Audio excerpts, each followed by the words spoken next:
8-10 दिन घुमेर अलिक पैसा जम्मा गरेर सर फेरि उपचार गर्नु पर्ला भनेर लिएर आएको सर। म यो सारिङी बजार नै मेरो जीविका सेवा चलाइरहेको छु सर। यो हेरेर सकेसम्म सबैले सहयोग गरिदिएपछि मेरो छोराको यदि केही न केही उद्धार भनौँ भविष्य केही हुन्छ कि भन्ने सर मलाई आशा छ। अब दाङमा अब लगभग झन्डै पैसा सर अब अलिकति 1-1.5 लाख रुपियाँ अब आफूसँग भएको सर सिद्धिहाल्यो। डक्टरलाई देखाउन पाएपछि ठुलो डक्टरलाई भेट्न पाएपछि उहाँले के भन्नुहुन्छ अब सर यो बन्छ अथवा लेन्स हाल्नुपर्छ अथवा बन्दैन भन्नु पनि मलाई पनि ढुक्क भयो सर। अब पैसा नभएर अब के गर्ने अब यसरी हिँडिरहेको छ। कोही दर्शकहरूले हेर्ने दर्शकहरूले कसैले ल ठिक छ त्यो गन्धर्वको छोरा यसको भविष्य यसको आँखा बन्छ भनेपछि ल हामीलाई सहयोग गरौँ भन्नेलाई मैले उहाँलाई धेरै धेरै धन्यवाद दिन चाहन्छु। बुढीलाई पनि अब क्यान्सर भएर सर बुढी पनि मरिहाल्नु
दाइले त एकदम मिठो सारङ्गी बजाउनु हुनेछ। दाइको घर चाहिँ कहाँ हो दाइ?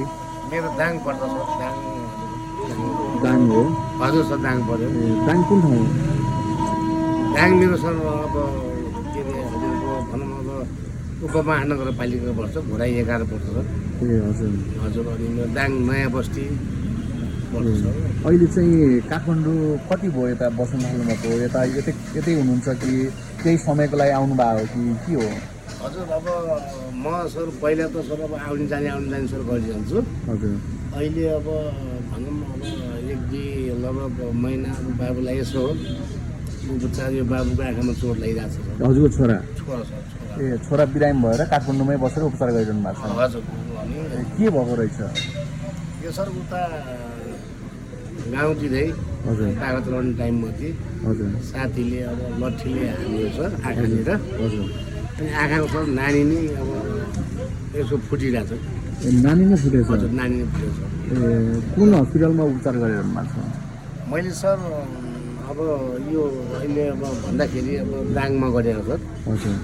अब दाङमा अब लगभग झन्डै पैसा सर अब अलिकति 1-1.5 लाख रुपियाँ अब आफूसँग भएको सर सिद्धिहाल्यो। हजुर। अब आर्थिक अब नपुगेपछि अब नभएपछि सर। हजुर। अब अहिले म यसो अब 8-10 दिन घुमेर अलिक पैसा जम्मा गरेर सर फेरि उपचार गर्नु पर्ला भनेर लिएर आएको सर। ए अहिले काठमाडौँमा कुनै हस्पिटलमा देखाउनु भएको छ? देखाएको छु सर। देखाएको अब अलिअलि पैसा जम्मा गरेर बाबुलाई देखाएर अनि गाउँ फर्किने तयारी हजुरको? हजुर। अब बाबुको पनि पढाइ पनि छ पढाइ पनि गरेको। अनि उहाँको हस्पिटलमा देखाउँदाखेरि डक्टरले के भन्नुभएको छ? अब उता सर उहाँ देखाएपछि उहाँ डक्टर साहबले भन्नुभयो अब यो बाबुले यो आँखा देख्दैन अनि एउटा आँखा हजुर। अनि नदेखेपछि अब तपाईँले हजुरको विचार कहाँ लग्नुहुन्छ के गर्नुहुन्छ अब यहाँ पनि हुँदैन भनेर अनि सबै डकुमेन्ट दिनुभयो हजुर त्यो पनि डकुमेन्टहरू अब भनौँ मैले अब ल्याउनु अलिक त बिर्सेछु सर म त्यो आइहाल्छु मगाएपछि हजुर अब एकखेर म यहाँ काठमाडौँ भनेको त ठुलो यो हाम्रो राजधानी हो हजुर अनि यहाँ कता कता मान्छेहरूले भन्नुभएको थियो तिलगङ्गातिर लैजानु चाहिँ तिलगङ्गा लगेपछि अलिक त त्यहाँ अब राम्रो हुन्छ त्यसपछि त्यहाँ ठुलो डाक्टरलाई देखाउनुहोस् भन्नुभएको थियो त्यहाँ नभएपछि भएन अब टिचिङमा पनि लैजानु होला अनि भनेर भन्नुभएको थियो त्यहाँ त्यही भएर मैले लिएर आएको अब देखाउने सब पैसा पनि छैन पैसा नभए कसरी देखाउने हुन्छ अहिले बाबुले आँखा कति पनि देख्दैन एउटा आँखा फटिकै देख्दैन हजुर सर अलि अधुरो देख्छु भन्नु त्यो एउटापट्टि अब देख्छ एउटापट्टि बाबु कसरी लाग्यो तिम्रो आँखामा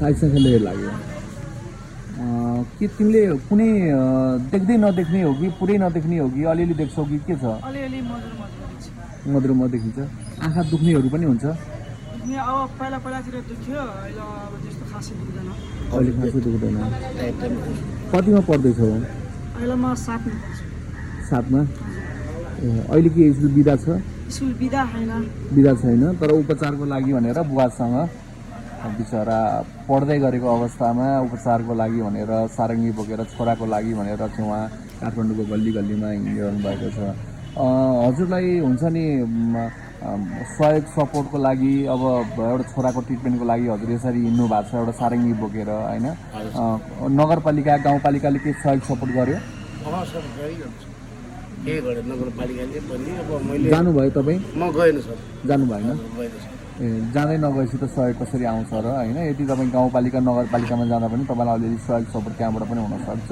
अनि तपाईँ जस्तो यो मेकिङ नेपाल मिडिया हेरेर बस्ने ग्राहकहरूलाई के भन्नु दर्शकहरूलाई के भन्नुहुन्छ अब सकेसम्म त अब के गर्ने अब आफ्नो स्थिति कमजोर भएको होइन स्थिति कमजोर भएको हुनाले सर अब सकेसम्म कोही दर्शकहरूले हेर्नेले अब यस्तो रहेछ गायने गन्धर्वको छोरा बिचरा होइन अब यो 7मा पढ्ने अब यसले 12-13 वर्ष भयो सर यो त्यस्तो बच्चालाई भनौँ न अब सहयोग गर्ने कसैले सहयोग गर्नुपर्छ भनेपछि अब कसैले दिनुहुन्छ भने अब हालिदिनुहुन्छ भनेपछि यसैको लागि राम्रो छ होइन उहाँलाई अब त्यो सहयोग गर्नेलाई मैले धेरै धेरै धन्यवाद दिन चाहन्छु अनि उहाँले गरेको सहयोगले अलिक त केही न केही अलिक त भनौँ केही न केही अब अलि राहत भयो भने अलिक त उसले होइन डक्टरलाई देखाउन पाएपछि ठुलो डक्टरलाई भेट्न पाएपछि उहाँले के भन्नुहुन्छ अब अथवा यो बन्छ अथवा लेन्स हाल्नुपर्छ अथवा बन्दैन भन्नु पनि मलाई पनि ढुक्क भयो सर अब पैसा नभएर अब के गर्ने अब यसरी हिँडिरहेको छ कोही दर्शकहरूले हेर्ने दर्शकहरूले कसैले ल ठिक छ त्यो गन्धर्वको छोरा यसको भविष्य यसको आँखा बन्छ भनेपछि ल हामीलाई सहयोग गरौँ भन्नेलाई मैले उहाँलाई धेरै धेरै धन्यवाद दिन चाहन्छु अनि सम्पर्क हजुरलाई कसरी गर्ने कुनै भनौँ न समाजसेवी कुनै दाजुभाइले तपाईँलाई केही सहयोग गर्न खोज्नुभयो भने तपाईँलाई कसरी सहयोग गर्ने कसरी तपाईँलाई सम्पर्क गर्ने तपाईँको सम्पर्क नम्बर केही छ सर मेरो मोबाइल छ सर भन्नुहोस् न मेरो सर 9823 82 27 10 सर मेरो नम्बर सर फेरि एकचोटि भनिदिनुहोस् त 9823 हजुर 82 27 10 यो मेरो नम्बर हो सर हजुर अब यसमा मलाई कलकत्ता छ मलाई अब फोन आउँछ मोबाइल मैले बोकिरहन्छु सर फेरि नभए एकपटक यो नम्बरमा फोन गरेर तपाईँलाई सहयोग सपोर्ट गर्न मिल्छ हजुर सर हजुरको नाम पनि भनिदिनुहोस् न नाम मेरो नाम विमल गन्धर्व हो सर हजुर छोराको सबिन गन्धर्व हो हजुर अनि अब अझै फेरि एकपटक भनिदिन्छु सायद नबुझ्नलाई 9823 82 27 10मा मेरो नम्बर यो फोन हान्यो भने मलाई फोन आउँछ सर ए हजुर अनि हजुरको परिवारमा कतिजना हुनुहुन्छ बाबु जेठो छोरा कि कान्छो छोरा कि यो हजुरको के अरे मेरो यो कान्छो छोरा सर कान्छो छोरा कतिजना परिवार हुनुहुन्छ मेरो सर 4वटा छोरा छ सर हजुर एउटा छोरी छ हजुर बुढी सर क्यान्सर भएर सर बुढी बितिहाल्यौँ हजुर क्यान्सर छ बुढीलाई हजुर बुढीलाई पनि धेरै पैसा सकेँ सर मैले हजुर 15-16 लाख दिन सकेँ हजुर कोही अलिअलि कसैले सहयोग पनि दिनु भएको थियो अब मैले त्यो सहयोग दिएको मान्छेलाई चिन्छु सर अझै पनि बुढीलाई पनि अब क्यान्सर भयो सर, बुढी पनि बितिहाल्नु मरिहाल्नु। यसले आफैले घर धान्ने, बच्चालाई पढाउने, उसको उपचार गराउने सबै आफै गरिरहनु भएको छ। हजुर सर। यो सारङ्गी नै हजुरको अरू केही व्यवसाय पेसा अरू केही छ कि यो सारङ्गी मात्रै हो? केही होइन सर, मेरो त हाम्रो यो झौली पेसा सर, बाबुबाजेले गर्दै आएको। मेरो यता दूर छैन सर, अहिले त बस्ने बासहरू छ। हजुर। अनि अब भनौँ अब त्यस्तो जग्गाजी पनि धेरै छैन सर। अब त्यही म यो सारङ्गी बजारै मेरो जीविका यसैबाट चलाइरहेको छु सर। हजुर। अब भनौँ अब केही दुःख भए पनि अब गाह्रो छ सर। क्यान्सर हुँदाखेरि जब हजुरको मिसेसलाई क्यान्सर कति समय अगाडि घटेको घटना हो यो? यो अहिले 3 वर्ष भयो सर, पहिला बुढी बितेको 3 वर्ष। 3 वर्ष अगाडि चाहिँ हजुरको मिसेसको घटना घट्यो। उहाँलाई गाउँपालिका, नगरपालिका या चाहिँ स्थानीय सरकार या चाहिँ सहयोग गर्ने कोही त्यस्तो केही हजुर गर्नुभएको सरकारको सरकारी निकायहरूबाट पनि केही सहयोग पुग्यो? सरकारी सर मलाई नगरपालिकाले दिएको सर 1 लाख, अनि प्रदेशले पनि सर दिएको सहयोग गर्यो भनौँ न, गरेको सर 2 लाख गरेको। समाजसेवीहरूले पनि हेरे? अरू त समाजसेवीले कसैले हेर्नु भएन भनेपछि सरकारी तहबाट मात्रै सहयोग भयो, हजुर। अन्त कहीँबाट सहयोग उठेन? अन्तबाट एउटा यता विराटनगरको हुनुहुन्थ्यो सर, एउटा मैले यस्तै पत्रकार बोले यस्तैसँग यस्तो अन्तर्वार्ता गर्ने बेला यता विराटनगरको एउटा सर हुनुहुन्थ्यो, सायद उहाँ पत्रकारै हुनुहुन्छ कि के हुन्छ, उहाँबाट मैले 18-20 हजार कति पाएको थिएँ। उहाँको नाम थाहा छ? उहाँको नाम थाहा छैन सर, हजुर।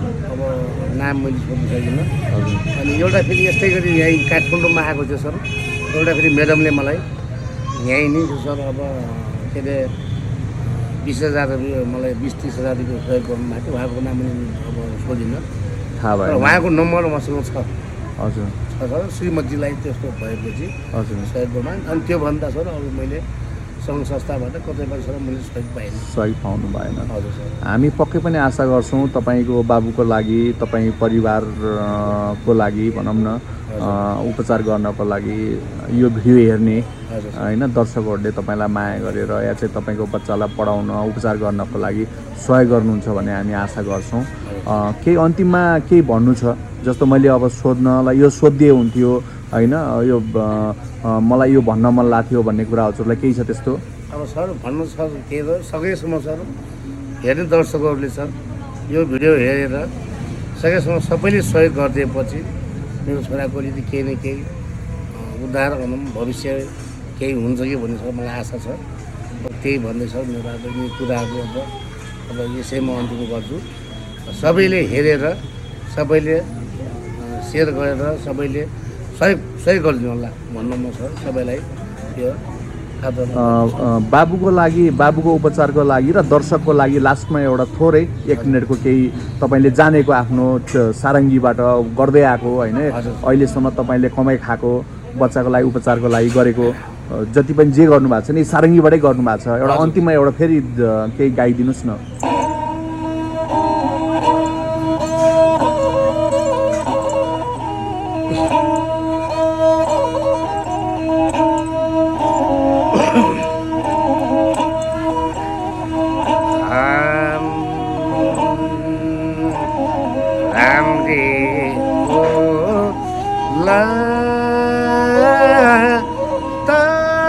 ताराले बितेकै बाँचे मरे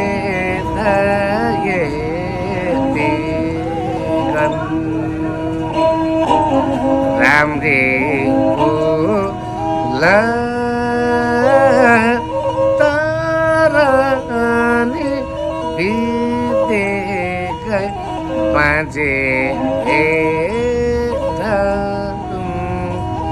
मरे